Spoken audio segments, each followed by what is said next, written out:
നൈജീരിയയിലെ വിദ്യാഭ്യാസ സ്ഥാപനങ്ങളെ ലക്ഷ്യമിട്ടുള്ള തട്ടിക്കൊണ്ടുപോകൽ പരമ്പരയിലെ ഏറ്റവും പുതിയ റിപ്പോർട്ടാണത്. നൈജർ സംസ്ഥാനത്തെ സെന്റ് മേരീസ് ബോർഡിംഗ് സ്കൂളിൽ നിന്നും 300-ലധികം വിദ്യാർത്ഥികൾ ഉൾപ്പെടെ 315 പേരെ തട്ടിക്കൊണ്ടുപോയ സംഭവം ഞെട്ടലുണ്ടാക്കിയിരിക്കുകയാണ്. ആക്രമണത്തിനിടെ ഒരു അധ്യാപികയുടെ കുഞ്ഞിന്റെ വായിൽ തോക്ക് തിരികെ വെച്ച് വെടിവെക്കുമെന്ന് ഭീഷണിപ്പെടുത്തിയത് ഉൾപ്പെടെയുള്ള ക്രൂരതകൾ മർത്ത മറിയാസ് എന്ന അധ്യാപിക വെളിപ്പെടുത്തിയിരിക്കുകയാണ്. ഇതിന്റെ പ്രധാന വാർത്താ വിശദാംശങ്ങൾ നമുക്കൊന്ന് നോക്കാം.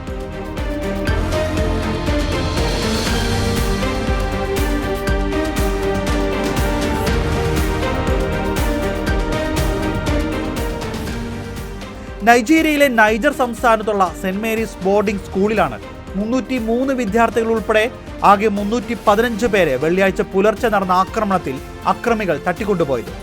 തട്ടിക്കൊണ്ടുപോകലിനിടെ ഏകദേശം 50 വിദ്യാർത്ഥികൾ രക്ഷപ്പെട്ട് തിരിച്ചെത്തി.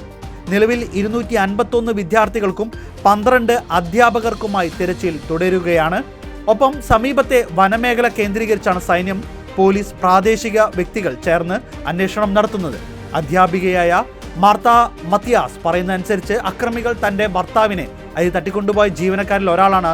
അദ്ദേഹത്തെ കെട്ടിയിട്ട് നിലത്തിട്ടപ്പോൾ കരഞ്ഞ ഇളയ മകളുടെ വായിൽ തോക്ക് തിരികെ വെച്ച് വെടിവെക്കുമെന്ന് ഭീഷണിപ്പെടുത്തി. രാജ്യത്തെ സുരക്ഷാ സംവിധാനങ്ങൾ ശക്തിപ്പെടുത്തുന്നതിന്റെ ഭാഗമായി 30,000 പോലീസുകാരെ കൂടി നിയമിക്കാൻ നൈജീരിയൻ പ്രസിഡന്റ് ബോള ടിനുബു ഇതിനിടെ ഉത്തരവിടുകയുണ്ടായി.